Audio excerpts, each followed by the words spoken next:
تو کیا جو آپ نے سند کی بحث کر کے یہ دکھایا ہے یا دکھانے کی کوشش کی ہے کہ یہ متواتر قراتیں نہیں ہیں بلکہ احاد ہی ہیں، تو اس کی ریسیپشن ابھی تک کیا ہوئی ہے؟ Just for information.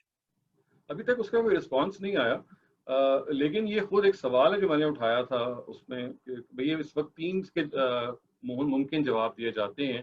یعنی ایک طرف تو یہ تسلیم کر لیا جاتا ہے کہ قراتیں متواتر نہیں ہیں، اور دوسری طرف یہ کہا جاتا ہے کہ جو متواتر نہ ہو تو وہ قرآن نہیں ہے. تو یہ اس سے مطابقت کیسے ہے؟ اس کے 3 ہمارے لوگوں نے جواب دیے. ایک جواب وہ ہے کہ جو زرکشی نے جس کی نمائندگی کرتے ہوئے اپنی کتاب میں بیان کیا البرہان میں، کہ القرآن والقراءات حقیقتان متغایرتان، کہ قرآن اور قرات 2 الگ الگ چیزیں ہیں. اصل چیز قرآن کا تواتر نہیں ہے بلکہ قرآن کا جو اسکیلیٹل ٹیکسٹ ہے جس کے اندر ابھی واولز آپ نہ ایڈ کریں، وہ ہے جو متفق علیہ ہے. یعنی ایک جو اس کا جواب دیا گیا وہ یہ ہے کہ یہ قرآن باللفظ جو کہ اورالٹی میں ایک تلفظ سے محفوظ ہوا ہے، وہ اس کو تواتر حاصل نہیں ہے بلکہ قرآن کے اسکیلیٹل ٹیکسٹ کو جس میں بھی اعراب نہیں لگے ہوئے وہ اس کو تواتر حاصل ہے. ایک جواب.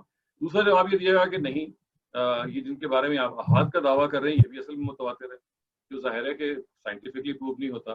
تیسرا جواب امام رازی نے یہ دیا کہ ایک بہت بڑا حصہ ہے قرآن مجید کا، جو اتنا بڑا حصہ ہے متواتر کہ آپ جو تھوڑا سا حصہ رہ گیا ہے اس کو آپ اگنور کریں، یا وہ بہت جسٹ کہتے ہیں نا کہ ویری ٹریویل. ایک اور جواب یہ دیا گیا کہ نہیں، جہاں پہ سارے کے سارے 7 قاری متفق ہیں، ایسا بھی تو ہے نا، ہر جگہ تو انہوں نے اختلاف نہیں کیا، اتنا قرآن متواتر ہے.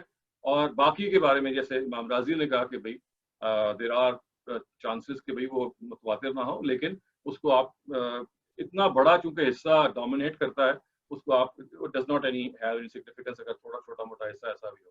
یہ جوابات دیے گئے، ان جوابوں میں سے کوئی ایک بھی آنیسٹلی تشریفی بخش نہیں ہے، نہیں کر سکا. میں نے 3 اور 4 کا جائزہ بھی لیا اپنی کتاب میں، لیکن یہی وہ they try to make sense out of it کہ آپ جب کلیم کرتے ہیں کہ قرآن متواتر ہی ہونا چاہیے اور ادھر سے آپ یہ بھی کلیم کرتے ہیں کہ ان قراتوں کے معیارات میں تواتر شرط ہی نہیں ہے، how can you actually claim that these قرات are متواتر اور they are exactly the same as the Quran.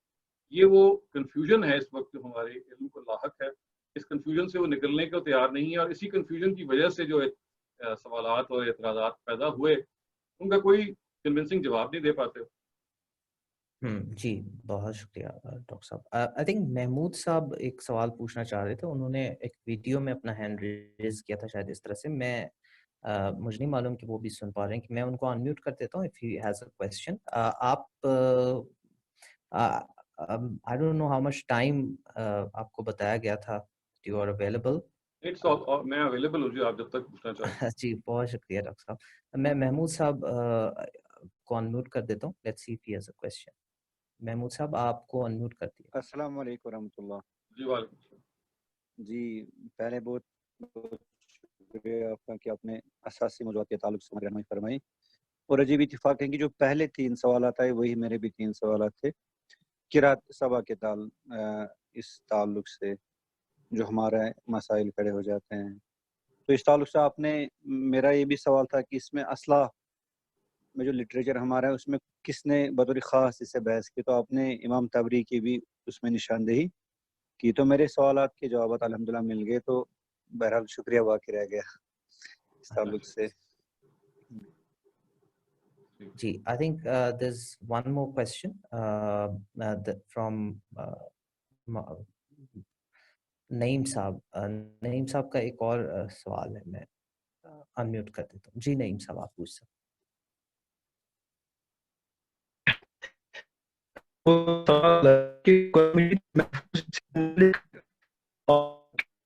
آپ کی آواز بریک ہو رہی ہے نعیم صاحب.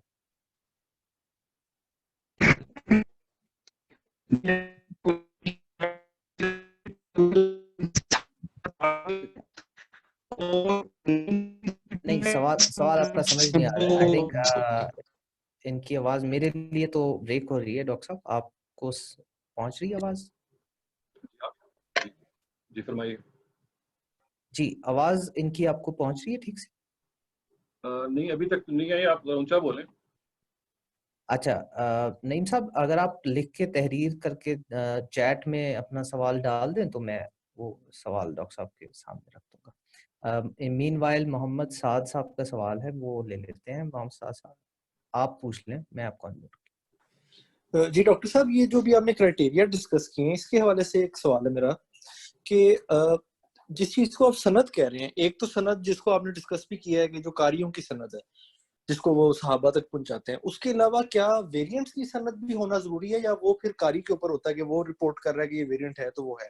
جی ہمارے کلاسیکل علم میں تو یہی ہے کہ وہ اپنی صحابہ تک نہیں پہنچاتے, وہ قاری تک پہنچاتے ہیں. اور قاری کے بارے میں چونکہ انہوں نے فیصلہ کر لیا ہے کہ ان کو صاحب اختیار ہیں, they have the authority to give preference to one reading اور دی ادر, جو ان کو ملی ہے. اگر وہ سند جو ہے وہ وہاں تک پہنچ جائے تو یہ فرض کر لیا جاتا ہے کہ بھائی وہ آگے تک تو ٹھیک ہی ہو. لیکن میں نے یہ پوائنٹ آؤٹ کیا ہے اپنی کتاب میں کہ یہ خود ایک مخصوص طریقہ ہے کہ آپ نے ایک 2 سینچریز یا 1.5 سینچری کے بعد ایک آدمی ہے اس کے اوپر آپ چین لے کے نہیں جا پا رہے, اس کے اوپر آپ قیاس کر رہے ہیں کہ چونکہ ان کے اساتذہ موجود ہیں لہٰذا یہ ساری کی ساری قراتیں نبی صلی اللہ علیہ وسلم جا رہی ہوں. میں نے تو بلکہ یہ بحث کی ہے کہ یہ ایک انتہائی مخصوص طریقہ ہے, میں کیوں نہ ان سب قراتوں کو منقطع قرار دوں, کیونکہ ان کی جو سند آپ لوگ بیان کرتے ہیں وہ قاری سے اوپر جاتی ہی نہیں ہے. قاری سے اوپر صرف اساتذہ کے نام جاتے ہیں. یعنی ہر قرات کو مثلاً اگر یہ کہوں نا ملک یوم الدین, تو وہ بتائیں گے مثال کے طور پہ ابو بکر اپنے مجاہد جس جگہ پہ کھڑے ہوئے ہیں کہ نافع سے ہی میں نے قرات سنی, اور نافع کے نیچے کون کون لوگ ہیں بیان کر رہے ہیں, لیکن نافع نے اوپر کس سے سنی وہ صرف ان کے ٹیچرز کے نام بتائیں گے کہ نافع نے یہ مثال کے طور پہ فلاں سے سنی, انہوں نے فلاں سے سنی, الٹیمیٹلی پروفٹ سے سنی, جسٹ دا ٹیچرز. یہ نہیں کہیں گے کہ انڈیویجولی یہ ملک کا لفظ ہے جو انہوں نے سنا. تو میں نے تو یہ اس میں یہ کلیم کیا, میں نے کہا یہ اس قدر مخصوص طریقہ ہے کہ اگر میں یہ کہوں کہ یہ ساری قراتیں اپنی نیچر میں منقطع ہیں, آپ نے اصل میں صاحب اختیار لوگوں کو وہ حیثیت دے دی ہے نعوذ باللہ جو پیغمبر کی حیثیت تھی, اس لیے کہ اس سے آگے سند نہیں جاتی.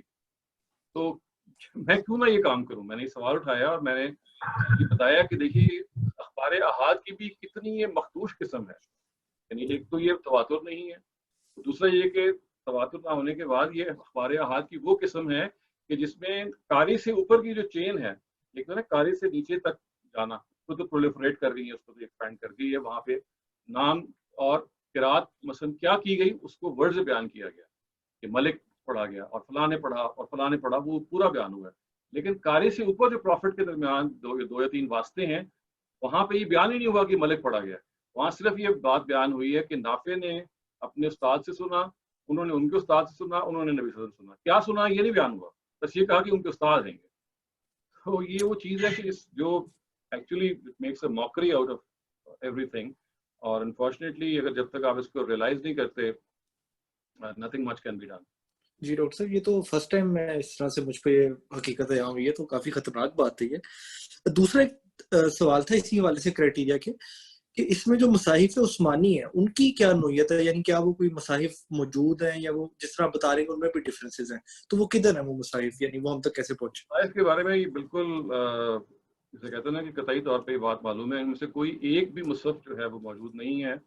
سارے کے سارے جو مصاحف ہیں ان کی کاپیز ہے, جس کے بارے میں بعض تاشقند کے اندر کلیم کرتے ہیں, بعض لوگ سمرقند میں, بعض لوگ ویانا کی لائبریری میں, بعض ترکی میں جو ٹاپ کاپی میوزیم ہے ان کے اندر ہی کہتے ہیں کہ یہ عثمانک مصاحف ہیں. ویئرز ان میں سے کوئی ایک بھی اوریجنل عثمانک مصحف نہیں ہے. وہ اس کی جو اسٹائل آف رائٹنگ ہے وہ بتا دیتا ہے. یعنی ایک پوری کی پوری سائنس ہے جو آپ کو یہ بتاتی ہے کہ اگر آپ رائٹنگ کا فارمیٹ اسٹڈی کریں اس سے آپ کو زمانہ پتہ چل جاتا ہے. تو نبی صلی اللہ علیہ وسلم کے زمانے کے جو قرآن ہیں ان کو ہم حجازی قرآن کہتے ہیں, وہ حجازی اسکرپٹ میں لکھے گئے ہیں. جبکہ یہ جو عثمانی قرآن ان کے بارے میں دعویٰ کیا گیا ہے یہ سارے کے سارے کوفی خط میں ہیں. کوئی ایک بھی کوفی قرآن نہیں ہے جو نبی صلی اللہ علیہ وسلم کے زمانے میں لکھا گیا ہو. وہ حجازی اسکرپٹ جو تھی, جو ایکسپلانٹنگ اسکرپٹ تھی, اس میں لکھے گئے. اس کی وجہ سے ہم آسانی سے یہ کہہ سکتے رد کر سکتے ہیں کہ یہ بالکل بھی صحیح نہیں ہے, ایک بات. اور دوسری بات یہ ہے کہ ان کے بارے میں آپ یہ بھی جان لیں کہ حضرت عثمان کا جو انڈیور تھا وہ کوئی مصحف تیار کرنا نہیں تھا, اثر انہوں کوئی مصحف کو پروڈیوس کرنا نہیں تھا. وہ تو اصل میں جو آلریڈی القراءۃ العامہ میں موجود تھے انہوں نے اس کو ڈسیمینیٹ کیا, پھیلایا. امت ایکسپینڈ کر رہی تھی. حضرت عمر کے زمانے میں بہت سارے کانکویسٹ ہو چکے ہوئے تھے, بہت فتوحات ہو چکی تھیں. یہی معاملہ ان کے اپنے زمانے کا ہے, تو اس کو انہوں نے ڈسیمینیٹ کیا اور یہ کوشش کی کہ وہ جو ارض اولیٰ کی جو ریمننٹس چلے آ رہے ہیں, بعض لوگوں نے اس پہ قرآن کو حصہ بنا کے رکھا. پہلے تو حواشی میں کچھ لکھا ہوگا, بعض لوگوں نے they made it a part of the Quran. ان کو جلوایا آپ نے کہ بھائی خدا کے واسطے اللہ کے بندو یہ کیا کر رہے ہو. انہوں نے تو یہ مسائی کی کہ اسٹیٹ انٹرفیرنس سے جو سپیریس قرآن تھے ان کو جلا دیا, اور جو صحیح تھے ان کو بارے میں ان کی کاپیز بنا کے ان کو تقسیم کیا. لیکن وہ جو کاپیز ہیں none of them to survive today as I said, کیونکہ جو اسکرپٹ ہے وہ اس کا مطالعہ ہمیں یہ بتا رہا ہے کہ it is much, they are much later, maybe 100 years later than the Quran that we have from the prophets. بہت شکریہ ڈاکٹر صاحب اس جواب کے لیے. اچھا اس سے جڑا جو مینوسکرپٹس سے جڑا کہ ہمارے پاس کوئی عثمانی مینوسکرپٹ موجود ہے یعنی اس سے ایک ریلیٹڈ سوال یہ ہے کہ جو ابھی آپ نے ذکر فرمایا برمنگم میں جو مینوسکرپٹ موجود ہے اور جس کو بہت زیادہ نیوز میں جو تھا ریسنٹلی کہ یہ سب سے اولڈسٹ قرآن ہے جو ابھی تک ملا ہے, تو اس کی ایک تو اس کی حیثیت بتا دیں کہ اس کی حیثیت کیا ہے, وہ واقعتاً اولڈسٹ قرآن ہے اور وہ ہاؤ اولڈ اٹ از, اس کی اینٹیکوٹی کیا ہے, اور دوسرا یہ کہ جو ایک سوال آیا ہے جی وہ میں بھی کرنا چاہ رہا تھا کہ یہ جو صنعاء کا مینوسکرپٹ ہے جس کے بارے میں یہ دعویٰ کیا جاتا تھا کہ جب اس کو دریافت کیا گیا اور پھر اس میں انفراریڈ ٹیکنیک کے ذریعے سے جو اس کو اسٹڈی کیا گیا تو اس کے انڈرنیتھ ایک رائٹنگ تھی جو اریز کر دی گئی تھی اور اس کے اوپر کچھ اور لکھا گیا تھا text. So what is the status of both these manuscripts? دیکھیں جہاں تک تو برمنگھم کے جو مینوسکرپٹ کا تعلق ہے اس میں تو وہ 4 فولیوز ہیں, 4 سائڈز ہیں جو آپ کو ملی ہیں اور وہ چاروں بالکل حجازی اسکرپٹ کی ہیں اور جس میں یہ بالکل لگتا ہے کہ وہ جو اسکرائب تھا وہ نبی صلی اللہ علیہ وسلم کے زمانے میں شاید زندہ ہو. ودن از آئی وڈ سے جو ریسرچ بتاتی ہے کہ 30 years within the death of the prophet آپ کہہ سکتے ہیں وہ مصحف ہے وہ, لیکن وہ چونکہ کمپلیٹ مصحف نہیں ہے, وہ 4 پیجز ہیں. اس طرح کے تو آپ کو اسکیٹرڈ اور بھی جگہ مل جائیں گے بعض, لیکن perhaps this is the earliest so for, یعنی اس سے ہم پیچھے ابھی تک نہیں جا سکے. یہ جو صنعاء کی آپ بات کر رہے ہیں تو ایک اصل میں بہت پرانا ایک پروجیکٹ ہے 1978 کے زمانے کا. آپ دیکھیں 40 سال سے اوپر گزر گئے ہیں. یہ صنعاء کا ایک آپ کہہ لیجیے وہاں کی مسجد میں ایک کھدائی ہو رہی تھی کسی وجہ سے, وہ انہوں نے جب کھودا تو ایک چھت نیچے گری واپس اور اس کے اندر انہوں نے دیکھا ہے والٹ کے اندر بے تحاشا قرآن کے کاغذات بکھرے پڑے ہیں. ان کے اندر بہت ساری ویریئنٹ ریڈنگز والے قرآن بھی نظر آئے. سو وہ کوئی اچھمبا نہیں ہونا چاہیے. اس کی وجہ یہ کہ دیکھیے قرآن مجید جب لوگوں نے ایکسیپٹ کر لیا کہ یہ ویریئنٹ ریڈنگز پر لکھا جا سکتا ہے اور پڑھا جا سکتا ہے, تو کیا وجہ ہے کہ اس کے ہمیں مینوسکرپٹس نہیں ملیں گے. یہی وہ وجہ ہے جس کی وجہ سے میں کہتا ہوں کہ مینوسکرپٹ اسٹڈی جو ہے وہ انکنکلوسیو ہوگی. اس لیے کہ ایک آپ کو کچھ مل جائیں گے قراءۃ العامہ پہ جیسے برمنگھم کا مل گیا, کچھ اور مل جائیں گے جو قراءۃ الخاصہ پہ ہیں. اس لیے کہ جب اس کو ایکسیپٹ کر لیا گیا قراءۃ الخاصہ کو تو بھائی لوگ لکھیں گے بھی نا, اس طرح زبانیں پڑھیں گے تو وہ بھی موجود ہوں گے. تو آپ کو یہ مینوسکرپٹ اسٹڈی ہے یہ پھر کہاں لے کے جائے گی؟ وہ اس جگہ پہ لے کے جائے گی کہ جی ایسے ہی پڑھا جا سکتا ہے, ایسے ہی پڑھا جا سکتا ہے, یہ بھی ٹھیک ہے وہ بھی ٹھیک ہے. تو in the end you will end up before a dead wall. It's a dead end. کہیں آپ کو نہیں لے کے جائے گا یا مزید کنفیوز کرے گا. اس وجہ سے میں یہ کہتا ہوں کہ دیکھیے manuscript study is a good thing historically, آپ جاننے کے لیے کہ ہسٹری میں کیسے کیسے قرآن لکھا گیا, کس زمانے میں لکھا گیا, ویریئنٹس میں بھی لکھا گیا اور قراءۃ العامہ میں بھی لکھا گیا, قراءۃ الخاصہ میں بھی لکھا گیا ایٹسیٹرا. لیکن اصل قرآن جیسے کہ محفوظ کیا گیا وہ اسی اورل ٹرانسمیشن پہ ہے. اسی وجہ سے یہ ضروری ہے کہ آپ اورل ٹرانسمیشن کو اور قرآن جیسے اس وقت تواتر سے ہمارے پاس موجود ہے, we make that a basis of the preservation of the Quran. ورنہ یہ مینوسکرپٹ اسٹڈی میں آئے دن وہ مصائف آپ دریافت کریں گے جو ویریئنٹ ریڈنگس پہ ہوں گے اور ہم اس کو تسلیم کرتے ہیں. اس لیے کہ جب لوگوں نے ان کو تسلیم کیا نبی صلی اللہ علیہ وسلم کے 50-60 سال کے بعد جا کے اور لکھنا شروع کر دیا ان کو, تو کیوں نہیں ملیں گے وہ بھی آئے. ہو سکتا ہے وہ زیادہ ملنے شروع ہو جائیں کچھ عرصے کے بعد جا کے. پھر کیا کریں گے؟ پھر آپ کہیں گے جی ہاں ایک وہ برمنگھم والا ہے جو اصل کے رات کو ریفلیکٹ کر رہا ہے اور ایک اس کو کر رہا ہے. تو لوگ کہیں گے کیوں آپ اس کو کیوں اصل کہتے ہیں؟ آپ کہیں وہ بھی ہے یہ بھی ہے وہ بھی ہے. تو اس کے نتیجے میں ساری قراتیں بے وقت ثابت ہو جائیں گی. تو اس لیے میں دیکھیے کہ یہ مینوسکرپٹ اسٹڈی کتنی زیادہ it's a double edge sword. جہاں یہ بعض دفعہ قراءۃ العامہ کو پروو کر رہی ہے اور مسلمان بڑے خوش ہو رہے ہیں اور ہوئے بھی تھے 2016 میں, جب یہ زیادہ مینوسکرپٹ دوسرے والے ملنے شروع ہو جائیں گے تو آپ کیا جواب دیں گے؟ آپ کے پاس کوئی جواب نہیں ہوگا سوائے اس کے کہ آپ کہیں گے ٹھیک ہے جی یہ بھی موجود ہے وہ بھی موجود ہے. یہ ہے تو آپ کہہ لیں اس کی پٹ فال, اس کی ڈاؤن سائڈ, جس کو اگر آپ نے ریئلائز نہیں کیا اور نہیں کر رہے ہم, تو نتیجہ یہ ہے کہ پوری کی پوری قرآن کی ہم نے تاریخ کو, اس کی ہسٹری کو انتہائی مخدوش کر دیا, انتہائی ڈوبیس بنا دیا. اور آپ بتائیے اس کے بعد آپ کا ایمان متزلزل اگر ہو جائے تو آپ دوسروں کو کیا قائل کریں گے کہ بھئی یہ خدا کے بندوں نے, خدا نے تو نہیں, خدا کے بندوں نے خدا کی کتاب کے ساتھ کیا کیا. جی صحیح فرمایا آپ نے. ہشام قاضی صاحب, ہشام قاضی صاحب آپ کو انمیوٹ کر دیتا ہوں. یور کوسچن, آپ پلیز اپنا کوسچن.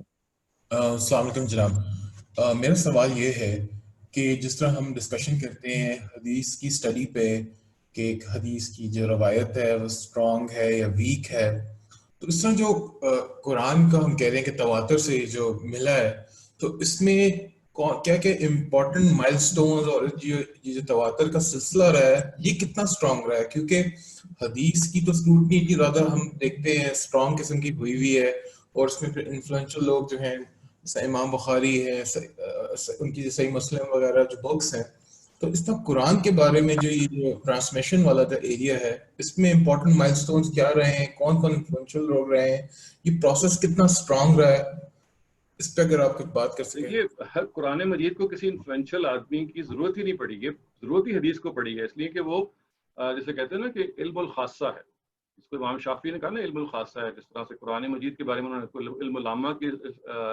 لفظ استعمال کیا، ٹرم استعمال کی، تو اس کو تو ضرورت ہے اس کو پرزرو کرنے کے لیے اسکالرز آگے بڑھیں، they should actually make a very concerned effort, جس کے نتیجے میں حدیث جو ہے اس کا علم محفوظ ہو، نبی صلی اللہ علیہ وسلم کی بات کی چھان پھٹک کی جائے کہ پتہ نہیں صحیح سنی ہے یا نہیں سنی۔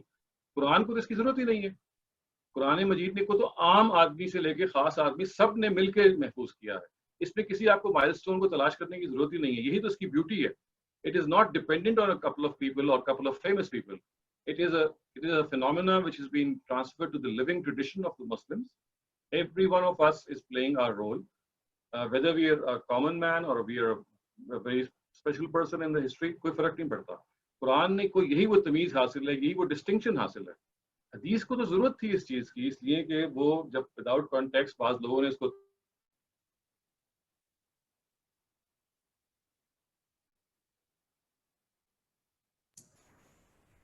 نہیں کر رہے ہیں تو پتہ نہیں صحیح سمجھا یا نہیں سمجھا۔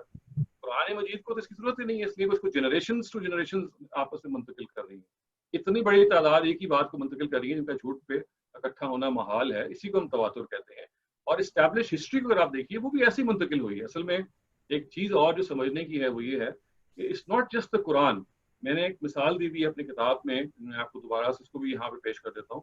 لینگویج کو آپ دیکھیے کہ لینگویج کیسے منتقل ہوتی ہے۔ You don't learn a language by using a dictionary, do you? ایسا تو نہیں ہے کہ آپ ہر لفظ کا مطلب دیکھ رہے ہوتے ہیں، وہ تو ہر جگہ آپ سنتے ہیں اپنے ماحول سے کہ ڈیسک کا مطلب کیا ہے، سینٹینس کا مطلب کیا ہے، سن کے آپ آگے ٹرانسفر کر رہے ہوتے ہیں۔ ڈکشنری تو بس مشکل ورڈز کا یا بعض ورڈز کا ریکارڈ ہے۔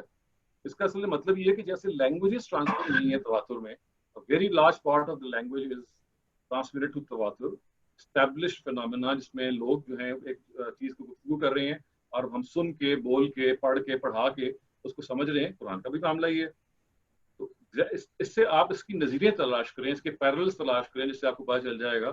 And the biggest parallel that I could think of was language. Language is transmitted in a very similar way. آپ established history کو دیکھیے، یعنی قرآن تو ٹرانسفر ہوا ہے ظاہر ہے اپنے verbal perpetuation سے، اس لیے کہ وہ ایک فنومینا ہے that is being transferred. جو established history ہے وہ ایک واقعے کی ہسٹری ہے، وہ بھی تو اسی طرح سے ٹرانسفر ہوئی ہے نا تواتر کے ساتھ۔ یہ بات کہ ہمیں سے کسی نے الیگزینڈر دی گریٹ کو نہیں دیکھا لیکن ہمیں معلوم ہے کہ وہ ہسٹوریکل فگر ہے، جیزس کو نہیں دیکھا ہم نے، ہسٹوریکل وہ فگر ہے، یا محمد صلی اللہ علیہ وسلم کو نہیں دیکھا لیکن ہم ان کو مانتے ہیں۔ تو بہت سارے جو ہسٹوریکل فنومینا ہیں وہ اسی تواتر کی بنیاد پہ ہم اصل میں مان رہے ہوتے ہیں۔ یہ ٹرم ایک سیکولر ٹرم ہے، یہ کوئی مذہبی ٹرم بھی نہیں ہے۔ انفارچونیٹلی اس ٹرم کو ہم اپنے ویسٹرن اسکالرس کو پراپرلی منتقل نہیں کر پا رہے for various reasons which I have just referred.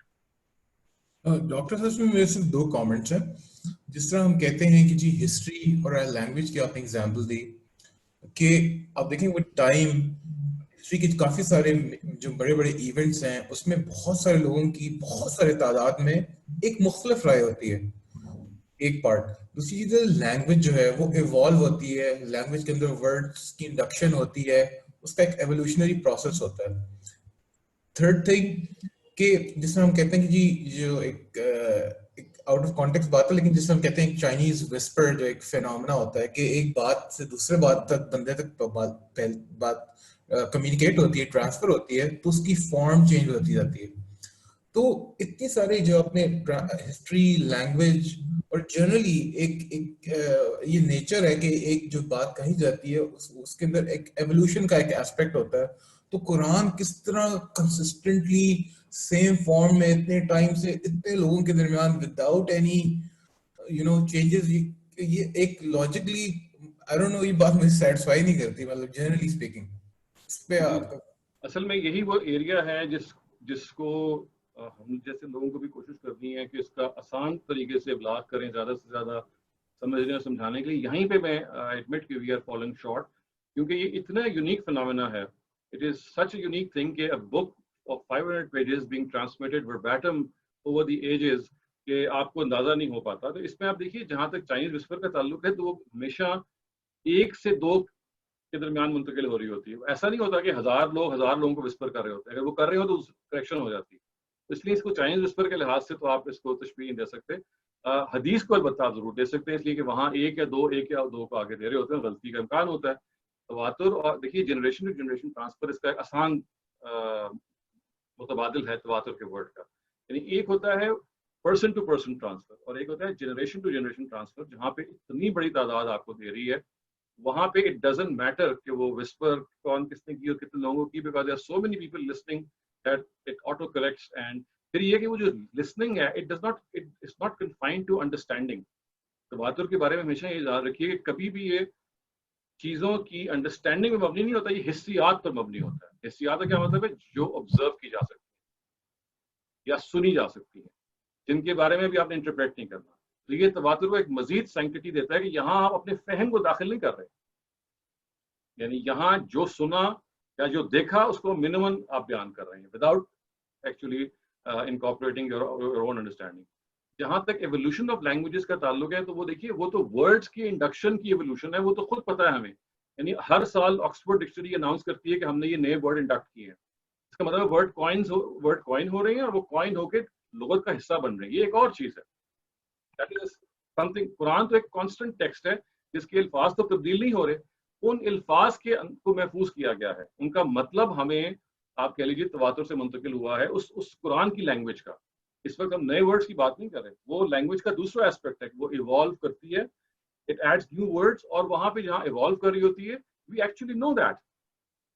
ہمیں پتہ ہوتا ہے at a certain point of time. اگر آپ مثلا انگریزی کی تاریخ پڑھیں گے تو آپ کو پتہ لگے گا کہ چوسر کے زمانے سے لے کے اب تک مختلف ایراز میں مختلف ڈکشنریز چھپی ہیں. خاص طور سے اگر آپ آکسفورڈ ڈکشنری کی ہسٹری کو دیکھیں تو وہ بتاتے ہیں کہ پیریوڈیکلی ہم کیا کیا ورڈز کو لینگویج میں انڈکٹ کر رہے ہیں. لیکن قرآن میں تو کوئی انڈکشن نہیں ہو رہی.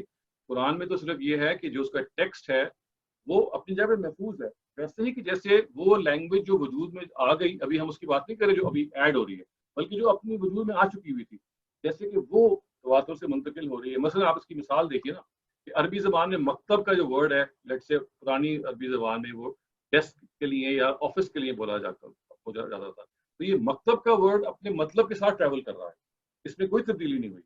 تو وہ الفاظ جو قرآن کا حصہ بن چکے ہوئے ہیں وہ ان کے اندر کوئی تبدیلی نہیں ہوئی, وہ ویسے کے ویسے ٹرانسفر ہوئے ہیں, وہ لفظ بھی اور وہ مطلب بھی. اب یہ وہ ظاہر ہے کہ یہی وہ چیز ہے جو میں نے عرض کیا کہ جہاں پہ perhaps we need to be more explanatory, more precise, invoke more examples so that we are able to communicate what we have understood. یعنی مجھے I can claim کہ بھی مجھے سمجھ تو آ گئی ہے, لیکن ہو سکتا ہے کہ میں یہ کلیم نہیں کر سکوں کہ سمجھ کے بعد میں سمجھانے میں بھی کامیاب ہو گیا ہوں. یہی وہ جگہ ہے جہاں پہ I think we are still falling short and I keep on thinking of ways and means کہ یہ ہم کیسے ایکسپلین کریں. لیکن ذرا سی اگر آپ کے پاس زیادہ ٹائم ہو بحث کرنے کا, گفتگو کرنے کا, تو I think یہ کم سے کم مسلمانوں کے لیول پہ تو اس کو آسانی سے سمجھایا جا سکتا ہے کہ ہسٹوریکلی چیزیں کیسے منتقل ہوئی ہیں. ایون ویسٹرن اسکالرس کو بھی سمجھایا جا سکتا ہے, وہ بات سمجھ گئے ہیں. صرف جو چیز سمجھ میں نہیں آتی وہ یہ ہے کہ قرآن کی چونکہ ویریئنٹس ایگزسٹ کرتے ہیں, قرآن کے جو دوسرے چیزوں کو ہمارے علماء خود اکنالج کرتے ہیں, تو جب آپسی میں ہم متفق نہیں ہیں تو اصل میں کوئی یونیفائڈ اسٹریٹجی ہم ڈیوائز ہی نہیں کر پا رہے دوسرے لوگوں کو سمجھانے کے لیے. بہت شکریہ ڈاکٹر صاحب. جی مینی تھینکس. عمار بخش صاحب کا سوال ہے. جی عمار صاحب آپ سوال کریں. جی السلام علیکم. میرا یہ سوال ہے کہ ابھی ہم لوگ جو باتیں کر رہے ہیں وہ الفاظ کے ٹرانسمیشن کی بات کر رہے ہیں, قرآن مجید کے الفاظ کس طرح ٹرانسمٹ ہوا ہے. ہم لوگ یہ جانتے ہیں کہ جب بھی اورل ٹرانسمیشن کوئی چیز ہوتی ہے تو اس میں الفاظ کے اسٹریسز ہوتے ہیں, سینٹینسز کے اسٹرکچر ہوتے ہیں, اور اس کی میننگ میں اس کو کیا کہتے ہیں اثر پڑتا ہے. تو یہ جو اورل ٹرانسمیشن ہے قرآن کا, اس میں جو ہماری جو ہم لوگ اسٹائل آف ریسیٹیشن ہے, تو اس سے کیا مطلب الفاظ کے اسٹریسز بھی کیا کہتے ہیں ہم لوگ کو وہ مین ون ٹرانسمیشن ہوئے رسول اللہ کے ٹائم سے؟ وہ ایسے کہ چونکہ الفاظ تنہا ٹرانسمٹ نہیں ہوئے، وہ کانٹیکسٹ میں ٹرانسمٹ ہوئے ہیں. یعنی ایسا تو نہیں ہے نا کہ ایک لفظ ایک جملہ ٹرانسفر ہو گیا، ایک پورا پیراگراف، وہ پیراگراف ایک سورہ کے اندر ہے، وہ سورہ ایک قرآن کے گروپ کے اندر ہے، وہ گروپ پورے قرآن کے اندر ہے، تو ایک کمپلیٹ ہول ٹرانسفر ہوا ہے. It's not a partial transmission, it's not an atomistic transmission جس میں ایک آئسولیٹڈ چیز ٹرانسفر ہو گئی ہے. تو وہ جو آپ کہہ رہے ہیں اسٹریسز ٹرانسفر کیسے ہوتے ہیں، تو اسٹریس ایسے ٹرانسفر ہوتا ہے کہ چونکہ اس کا پیش و عقب معلوم ہوتا ہے کہ پہلے کیا آ رہا ہے اور بعد میں کیا آ رہا ہے، مصنف کیا گفتگو کر رہا تھا، اب وہ کیا کہہ رہا ہے، یہ کانٹیکسٹ کے ساتھ منتقل ہوئی ہے. قرآن ایک کمپلیٹ ٹیکسٹ کے طور پہ آپ کے پاس آیا ہے. اس وجہ سے ہم ان اسٹریسز کو بھی سمجھ سکتے ہیں. اگر اس کے ساتھ ساتھ ہمیں عربی زبان، یہ بھی ظاہر ہے ہم ماہر اگر ہوں گے تو وہ عربی زبان بھی ہمیں کمیونیکیٹ کر دیتی ہے، لیکن سب سے بڑی بات یہ ہے کہ اس کا پیش و عقب، اس سے پہلے بات بیان ہوئی ہے، اس کے جو بعد بیان ہوئی ہے، وہ محفوظ طریقے سے ٹرانسمٹ ہوئی ہے. ہم اس سے وہ اسٹریسز بھی سمجھ لیتے ہیں.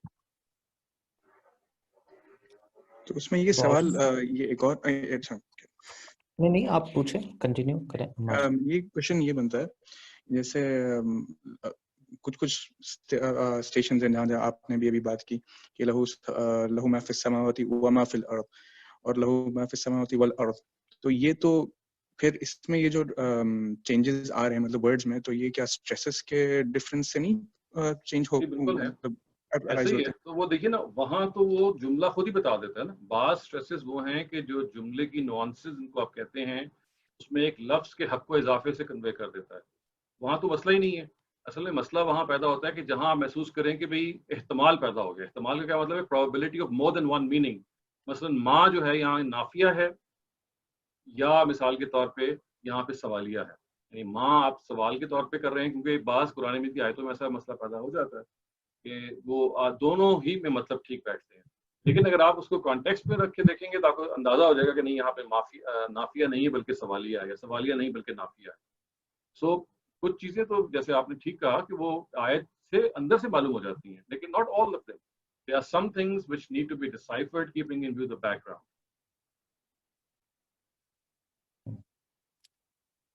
Thank you, Dr. Saab. I think we've exhausted the questions. There's no more raised hands I can see. مجھے وہ نظر نہیں آ رہے. So I think we'll end here, and I think اگر کسی کے پاس اور کوئی سوال، I think I've seen ایک ہینڈ ریز ہے. اگر آپ اجازت دیں تو میں پوچھ لیں. جی اشائی صاحب آپ پوچھ لیں. السلام علیکم ڈاکٹر صاحب. جی میری نوعیت کا سوال لاسٹ میں ہی ملے گا، کیونکہ I want to know about the present and the future conditions. So far we have been discussing the preservation and transmission in the historical context. Now going forward, how do you see the role of the learning of the Quranic text in the traditional way? And I have one more question. Learning of what? جیسے حفظ کرتے ہیں ہماری traditional درسگاہوں میں حفظ کرتے، یا memorization. Sorry. So do you still see that thing being relevant in the future because we have now printing press and this digital? اس کی وجہ یہ کہ قرآن اصل میں اس کی پریزرویشن ہو اس طرح سے رہی ہے. یعنی باقی سب چیزیں they are dependent on that.